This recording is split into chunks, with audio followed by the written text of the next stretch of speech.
welcome back to the Reading Corner. Today we are covering Moonknight, a favourite amongst the Marvel Rival players, I think. I may be wrong. Anyway, he was fun to play. He's a pretty... I was going to go for an adjective. He's a duelist. He's a duelist who's basically an epitome of Batman. He's got his glide ability. He's got his batarangs. Sorry, the crescent-shaped daggers. But it was a lot of fun today. I'll talk about that later. For now, let's cover his lore segment, The Dusk of the New Moon.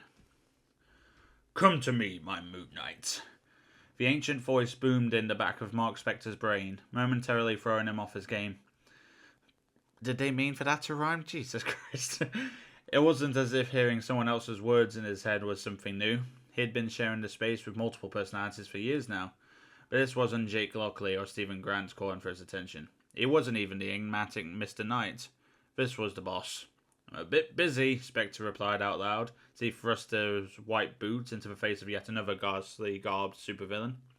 Trying to keep the Zodiac from ransacking one of your temples. You sent me here, remember? So you'll need to call back another... Now! The voice commanded. A sudden burst of pain coursed through Spectre's skull. He closed his eyes for a moment to try and clear his head. And when he opened them again, he was no longer at the heart of an epic battle between good and evil. In fact, he was nowhere. Okay, so nowhere might be a bit dramatic, but it's the best that Spectre could come up with to describe the blank white space between planes of reality that he had unexpectedly been transported to. A deafening silence hung in the void. For once, even the other voices in Mark Spector's head had nothing to say. For a moment, he felt as though he was the only being that existed, but he knew better. If he had been summoned here, he was well aware who had done the summoning. I have chosen you for a new battle, my avatar, the ancient voice said, finally breaking the quiet.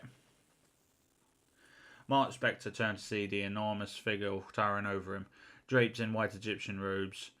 Where his head should have been, instead there sat the skull of a long-beaked bird. Its empty sockets peered into Mark Spector's soul, judging him. Always judging him. Hey, Khonsu, Spectre replied casually for his patron, the Egyptian god of the moon. Fancy seeing you here. This divine space is where I dwell, Khonsu replied, not seeing any humour in Spectre's words. It is from here that I watch the realms beyond and find those who have earned my vengeance. Yeah, Spectre chimed in, and from here that you sit pretty while I do your dirty work in the real world. This has been our arrangement since your untimely demise years ago, Khonsu reminded Spectre. A gruesome fate, you were spared by my intervention alone. Do you wish to alter our agreement? No, Spectre replied, but I would like to finish one mission before you toss me into the next one. Maybe that's just a mercenary in me. I have always appreciated your dedication to a task, Khonsu said, but more pressing matters have arisen that require your special attention.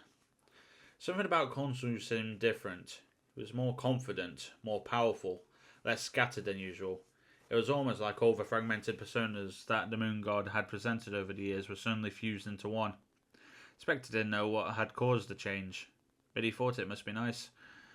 Fine, Spectre replied, beginning to grow impatient. Just tell me whose head I need to bust open already. Spectre's unfinished encounter with the Zodiac had pushed his level of aggression to the boiling point. He didn't want to just stand there and talk anymore. He wanted to get back into the fight. Any fight. What do you know of vampires? Khonsu asked curiously. That they suck, Spectre responded with a chuckle, and that Dracula owes me money. As you know, Khonsu said, once again ignoring Spectre's attempt to infuse some levity into the situation, I have long served as a protector for travellers in the night. Vicariously through me and the other fists of Khonsu before me, Spectre mumbled under his breath. But sure, go on. Ever since they first crawled from the darkness ages ago, vampires have imperiled my people and my purpose, Khonsu continued. And now I have had a vision that warns of their threat becoming far more permanent. I thought vampires were immortal, Spectre said quizzingly. Not many threats more permanent than that. Immortal, yes, Khonsu said, but bound by their curse to the cycle of day and night. They cannot walk in the sun, so their atrocities are limited to the hours under my watch, when the moon hangs high in the sky. So, what's the problem? Spectre asked. Is daylight savings time about to end or something? No, and a voice answered. Daylight itself is about to end. Spectre turned to see that someone else had unexpectedly entered the divine space, an imposing figure in iron armour. wrapped by a dark green cloak. Spectre instantly recognized the king of Latveria, Victor Von Doom. "This is sacred territory," Khonsu yelled. "You shall not foul it with your presence. Banish him, my Moonknight." Yeah, Spectre said, reluctantly rushing towards Dr. Doom. "I'm on it." He ran in his enemy's direction. Spectre reached into a pouch on his belt and grabbed a handful of crescent-shaped darts. He hurled them in Doom's direction, but the metal-clad monarch raised his gauntlet and deflected the projectiles as if they were no more than cheap toys. "I did not come here for a battle, Khonsu," Doom said, beginning to move his hands in a strange series of gestures. "But if you must turn your champion against me as a matter of honor, so be it." As Doom finished his series of hand motions, his arm and fist began to glow with magical flames. Soon, two curved burning blades materialized in his grip. "The daggers of Dumamu should end this night before he even begins," Doom said, with a smirk that you could almost feel behind his faceplate. "Good luck with that," Spectre said, taking advantage of Doom's moment of bravado to land a solid fist right in the side of his opponent's masked face. Furious, Doom lunged at Spectre, swinging his flaming daggers at the white-clad warrior. Spectre dodged threats easily at first, but it wasn't long before his reaction started to slow. He'd barely had time to recover from his battle against the Zodiac, and a 12-on-1 battle tends to take a toll on even the mightiest of heroes. Doom could see his opponent beginning to falter. He started to attack even more relentlessly, eventually gaining the upper hand. A kick to the chest sent Moonknight stumbling back. Raising the enchanted blades above his head, Doom thrust them down at Spectre, narrowly missing his target's body. Instead, the blades pierced through Moonknight's cape, pinning him to the floor. One Spectre didn't even realize existed in the emptiness of a divine space. "Enough," Khonsu said. "You have won the right to speak." And when Doom speaks, the victorious villain responded, casually gesturing for mystical daggers to vanish. "All had best listen, for he only speaks once." Moonknight pulled himself back to his feet, standing between Doom and Khonsu, just in case Doom had any other tricks up his iron sleeve. "Few recall the real origin of vampires," Doom said, "but you and I know the truth, Khonsu. Their race was born from an ancient curse inscribed in the pages of Darkhold, written in blood of Varney, the first of their kind. It was these vampiric verses that granted them immortal life, and if my calculations are correct, which they always are, that same spell may hold the key to unlocking the very nature of time itself. I wish to study it further. You know not what you tamper with, foolish mortal," Khonsu warned. "I would know full well," Doom said, "had the Sorcerer Supreme not denied me access to the Darkhold. I have good reason to believe he has stashed it away in another plane of reality for safekeeping." "Sounds like Strange made the right choice," Spectre said. "Last thing we need is you to accidentally unleash more vamps on the world." "Not the world," Doom said. "All I want is a small portion of it, and it's where you come in. If Khonsu were simply to hold his beloved moon in the sky and shroud a single city in eternal night, it would allow me all the time I need to unlock the secrets of the vampires, even without access to the vampiric verses themselves." "You're crazy," Spectre said. "That city would instantly become a nesting ground for the creatures of the night." "Such an act would endanger countless innocents," Khonsu added. "Please," Doom laughed. "Since when have the gods cared about the lives of a few million measly mortals? So together we could use the vampires however we wish, then dispose of them completely when we..." "I will not allow this discussion to continue any further," Khonsu said sternly, raising a bony hand to silence Doom. "There is far more at stake here than you could ever hope to know. A coming darkness lurking among the gods, a shadow even I may not be able to defeat." "And by I, he means me," Spectre mumbled. "My avatar may have lacked the skills required to remove you from this plane," Khonsu said, "but I have no such limits." "You fool!" Doom cried out as he began to fade from a divine space. "You're making a terrible mistake. Doom will have what he wishes, one way or another." Doom's voice disappeared. A haunting silence returned to the empty whiteness surrounding Mark Spectre. Khonsu was still there, but for once, it seemed the god of the moon had nothing to say. "So, what now?" Spectre finally asked. "I must locate the Darkhold at once," Khonsu replied.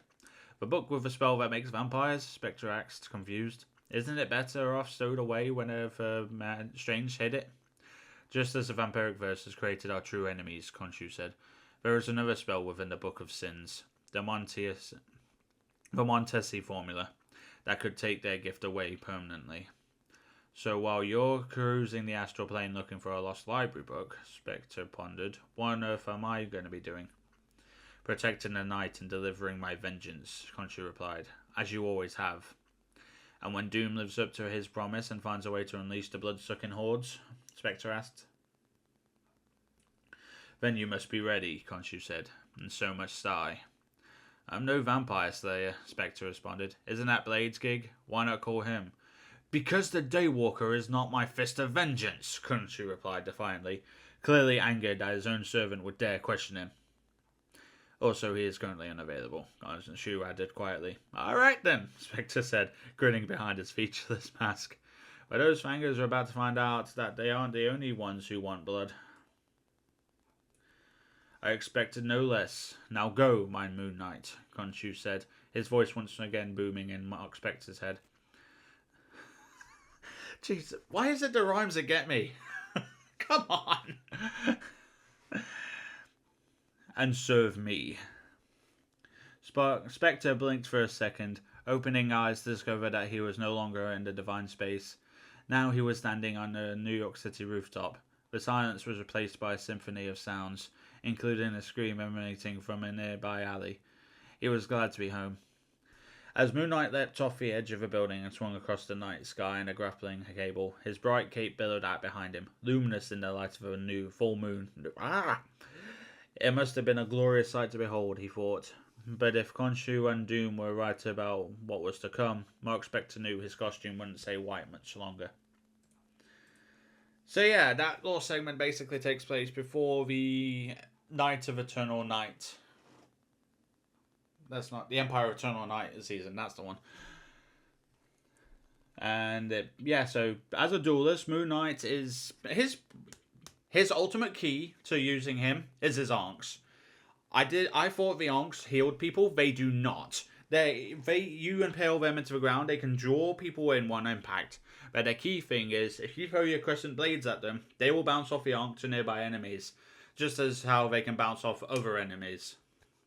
Which makes them useful for a good area of effect thing. Or if you want to try and hit enemies around corners. And when you throw them into the middle of the Invisible Woman's invisibility field, it makes for a very easy case of I'm just going to pick all of you off, even if I can't see you. But yeah, thanks for listening, and I'll see you in the next one.